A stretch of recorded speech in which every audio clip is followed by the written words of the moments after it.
In this thing I want to do, I actually have something. Where we live, we have a lot of books. Know what I want to do? I might just go in there, actually read out books, critically analyze the books we have, and so on. This came as a thought because it's been a while since I left religion, and I thought to myself, I haven't read the Bible in a very, very long time. So why not just do that? And let's critically analyse what it says. So, in this angle, I will say then that let's start with the Bible, specifically the Jerusalem Bible. So, I will completely read the Jerusalem Bible as a first thing, and then I will lead into other books, obviously. In any case, let's continue. Let us begin, shall we? Okay. As you can see, the book.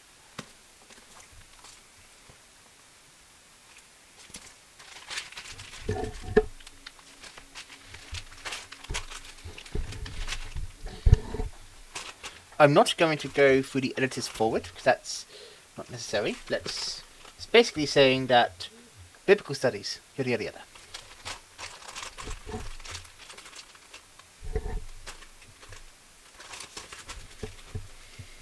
So, let's begin.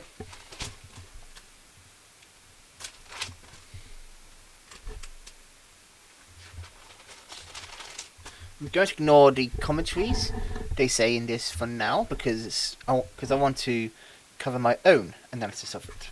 So let's go from there, shall we?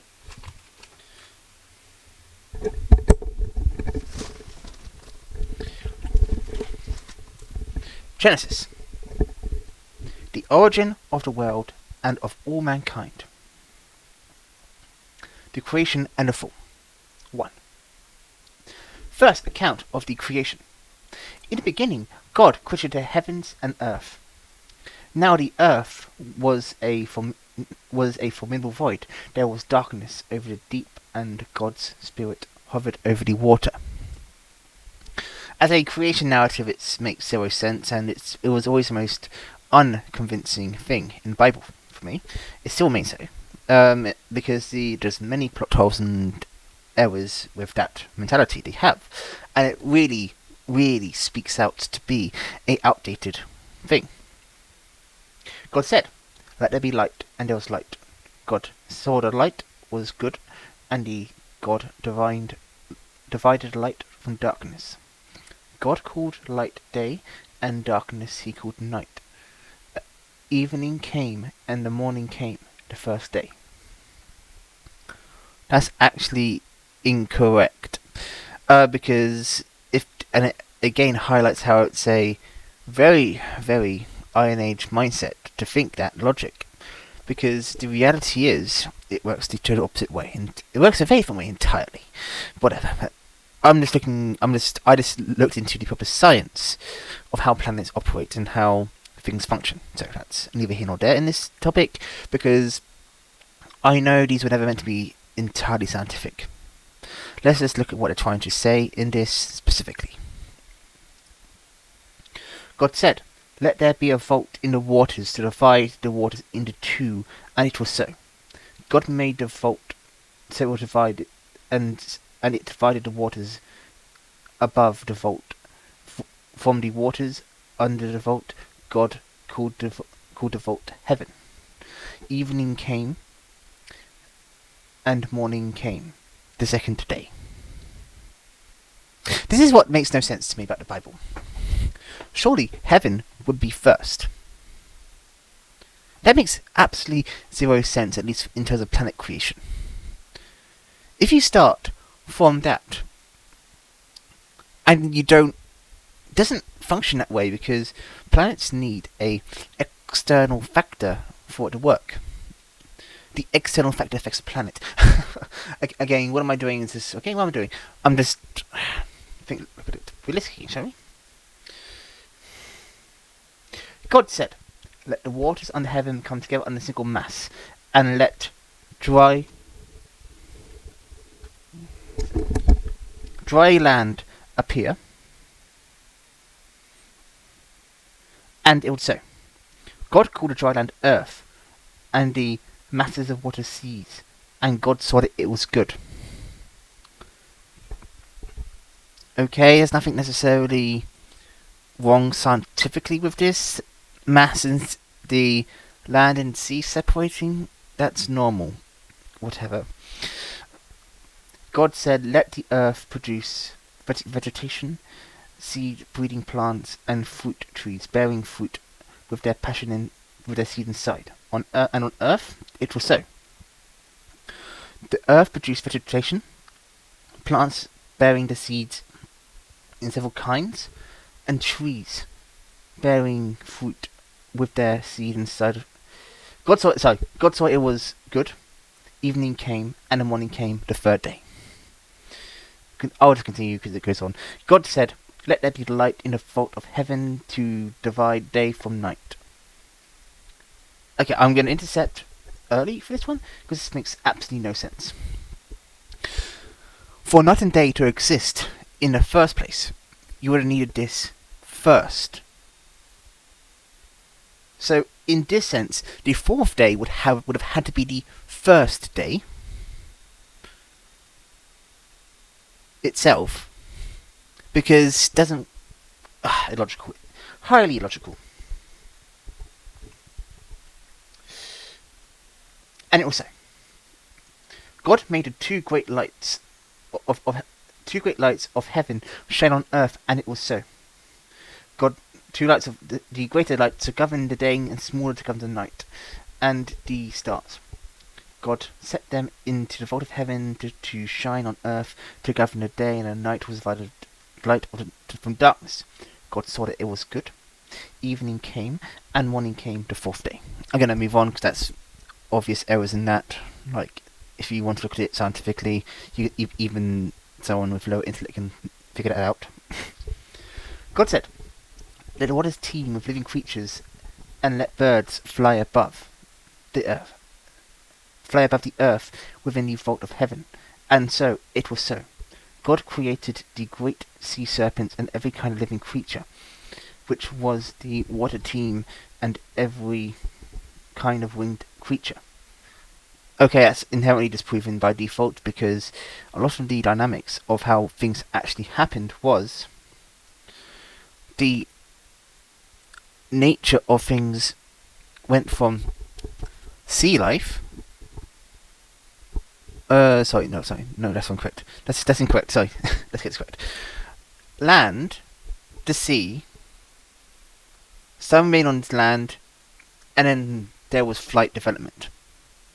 It wasn't the case in point of where they were all separated entirely, because the Earth itself came from molten lava and a great landmass before water even came into effect, really. So, yeah.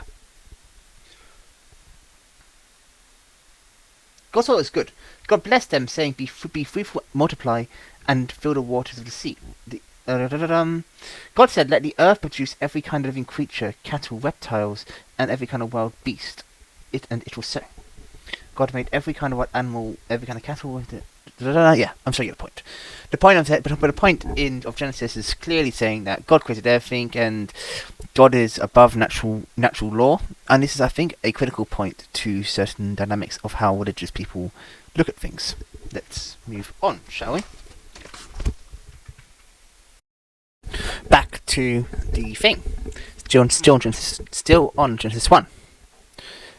God said, let us make man in our own image. Let me mess up here. In the likeness of ourselves, and let them be masters of the fish and the sea, the birds of heaven, the cattle, and all the wild beasts, and all reptiles crawled upon earth. God created man in the image of himself, and in the image of God he created him. Male and female he created them. Very clear intention in what they're trying to say, basically implying that everything is created by God, aka creationism. Boom. Simple one. God blessed them, saying, be fruitful, multiply, fill the earth, and conquer it. be masters of the fish and the sea, the birds of heaven, and all living animals upon the earth, God said. See, I give you all these seed-bearing plants that are upon the whole earth, and all the trees with seed-bearing fruit. This shall be your food. To all wild beasts all birds of heaven, and all living reptiles on the earth, I give you the foliage of plants for food. And so it was. God saw he had made, and indeed it was very good. Evening came, the 6th day. A bit of a problematic statement here to say.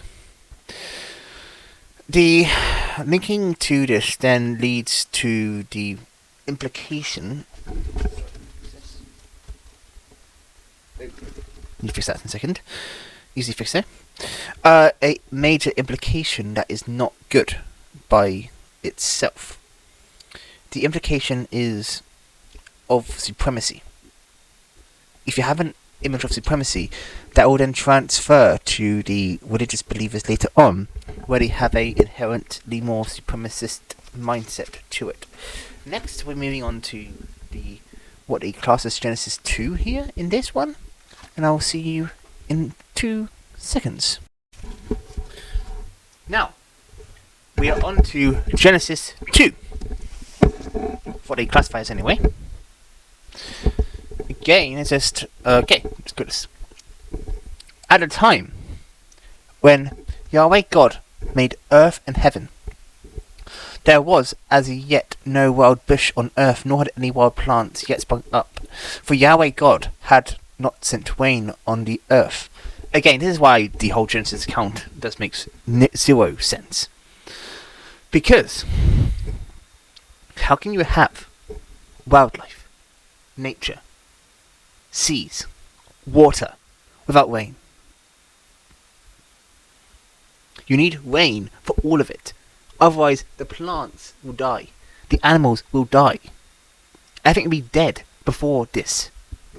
Anyway, let's keep going, shall we?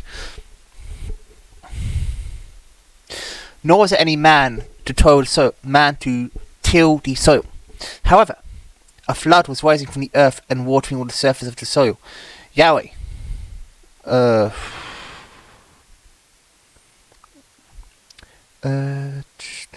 God fashioned man from dust and soil. Then he breathed into his nostrils a breath of life, and thus man became a living being.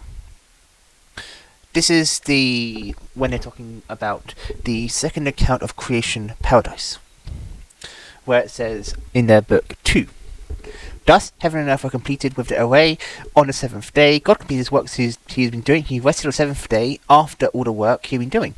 God blessed the 7th day and made it holy, because on the day he had rested after all the work of creating, such were the orders of heaven and earth were they created. The Genesis should be quite obviously understood, obviously. Anyway, let's keep going, shall we? Back to where we were beforehand.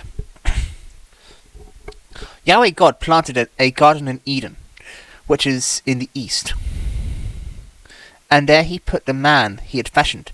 Yahweh God caused to spring up from the soil every kind of tree enticed to look and eat, good to eat. With the tree of life, the tree of knowledge of good and evil in the middle of the garden. Okay. This is where I think I actually do agree with a lot of atheists who say Eve was set up. Because why would you put that in the center? You're only asking for them to eat it. If you wanted to make the fruit of good and evil why do that? Why wouldn't you put it behind a barrier with angels making sure nothing can get close to it? And then your scheme could go on for all eternity. Continuing, shall we?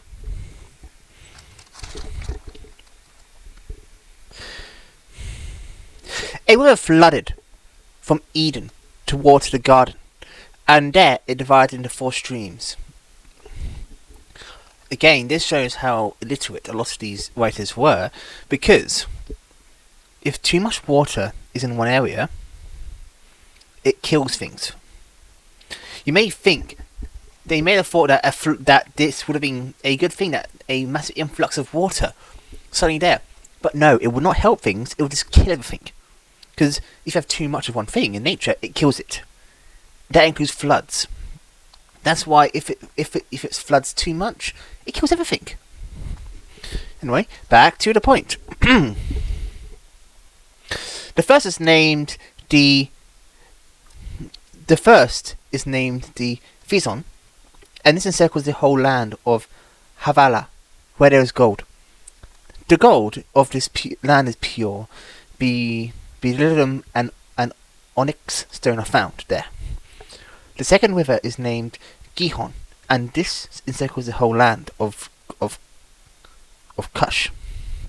The third river is named Tigris, and this flows the east of Ashma. The fourth river is the Euphrates. Yahweh God took the man and settled him in the Garden of Eden to cultivate and take care of it. Then Yahweh God gave the man this admonition: You may eat indeed all of the trees in the garden, nevertheless of the tree of not of good and evil you are not to eat.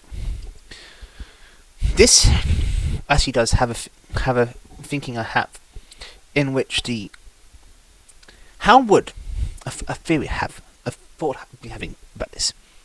How would God know that they would know not to do that? Like, what was his state actually before this in the Bible?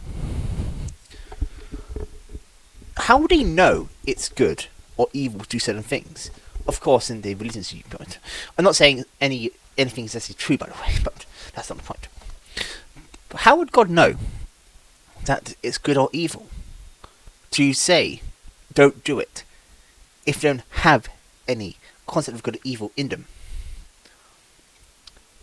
How would you develop that sense of good or evil if you can't know it? It's just an interesting thought experiment. For on the day you eat of it, you shall most surely die. But death is common. Death is a normal stage of life, so that itself is not much of a threat, to be perfectly honest. Because those who don't seek eternal life or immortality, death is not really a threat or anything like that.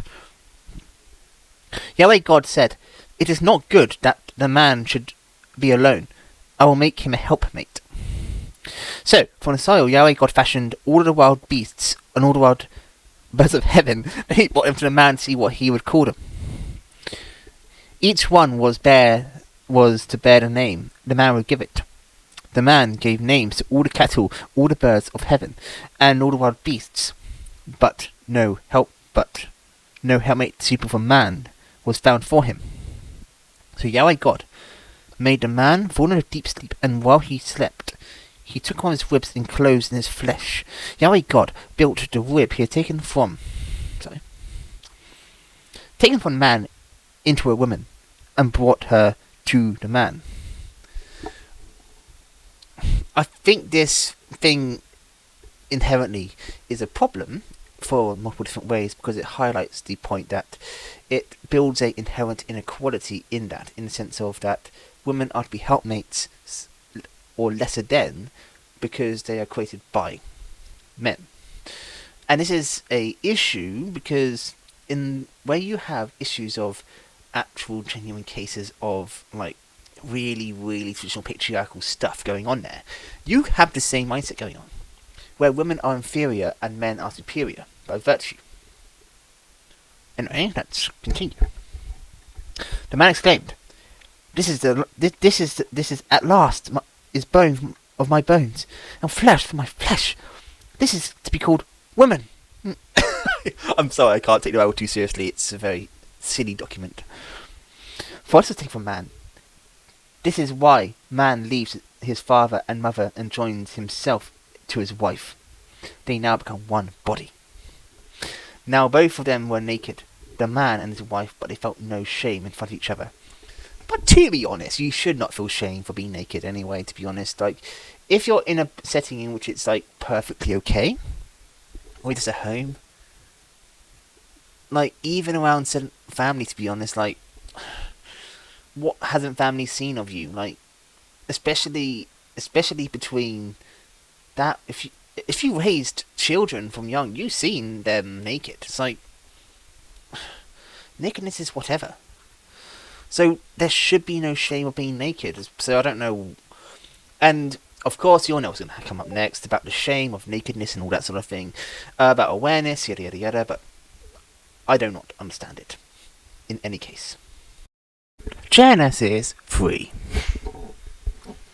Now you're moving into Genesis 3. I'm doing this, as you can realise, quite literally, because I want to actually analyse what the author's intent was and what they are trying to say. Genesis 3. The serpent was the most subtle of all wild beasts that Yahweh God has made. Oh, honestly, the snakes, like the serpent slander, I actually do personally love snakes. Like, as creatures. I actually want to get a snake. I want to get a couple of snakes eventually when I get older. It asked the woman, "Did God really say you will not eat from the any fruit of the garden?" I find it funny, right? How is a snake supposed to talk? Snakes, and serpents in general, do not have the ability to speak at all, like in their body design. The woman answered the serpent, "We may eat the fruit of the garden, fruits in the garden, but not the fruit in the middle of the garden," God said. Again, God, terrible plan. Why not just put the actual fruit then in a secure place where it's guarded? Let's continue, shall we? Got distracted for a second. Anyway, let's continue. Yes, the six-hander.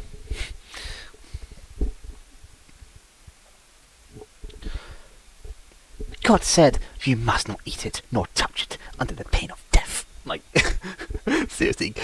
Seriously.